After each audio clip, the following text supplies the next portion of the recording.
লাইফে স্ট্রাগলের কথা আর কি বলবো। এই ছোট্ট লাইফে অনেক স্ট্রাগল করেছি। খাবার খেতে পারিনি, কত না খেয়ে থেকেছি, সেই কথা মনে পড়লে আজও কেমন যেন অস্থির হয়ে ওঠে। ভাত খেতে পারতাম না, সারা রাত খেতে পারতাম না, কিছু না খেয়ে সারা রাত ঘুমাতাম। তারপরে সেই সকালে উঠে পরোটা দিয়ে গরুর মাংস দিয়ে খাইতাম, ভাত খাইতে পারতাম না। সেই যে সকালে খেতাম, এরপরে সারাটা দুপুর পর্যন্ত উপবাস, কিছু খাইতাম না।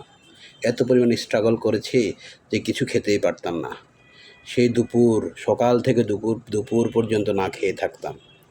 দুপুরে কখনো কাচ্ছি, কখনো বিরিয়ানি, কখনো পুরানো পুরানো ঢাকায় গিয়ে হাজির বিরিয়ানি খাইতাম। ভাত চোখে দেখি নাই, ভাতই খাইতে পারতাম না। তারপর সে যে দুপুরে কিছু খাইছিলাম, তারপরে আর খাওয়া নেই। সারা বিকেল পর্যন্ত কিছু খাইতে পারি নাই। লাইফটা কি এত সহজ? কত স্ট্রাগল করেছি। তারপরে সন্ধ্যায় কি করতাম, কখনো উত্তরা গুলশানে চলে যেতাম। ওখানে কোনো রেস্টুরেন্টে ঢুকে কিছু ফাস্টফুড খাইতাম, সামান্য কিছু। খেতে পারতাম না। কখনো বন্ধুদের নিয়ে হাতির ঝিল, কখনো ডাকা ক্লাব, কখনো বোট ক্লাব, ওইদিকে যাইতাম, আড্ডা দিতাম, কিন্তু কিছু খাইতে পারতাম না। এত স্ট্রাগল করেছি। তারপরে সেই সন্ধ্যা থেকে রাত 10টা 11টা পর্যন্ত কোনো খাবারই খাইতাম না।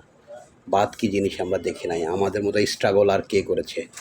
তারপর ডিনারে হালকা চাইনিজ কখনো, কিংবা বারে কিছু খাবার, সামান্য খাবার খেয়ে ঘুমিয়ে পড়তাম। সেই যে খাইতাম আর সারা রাত উপোস থাকতাম, খাবার চোখেই দেখি নাই।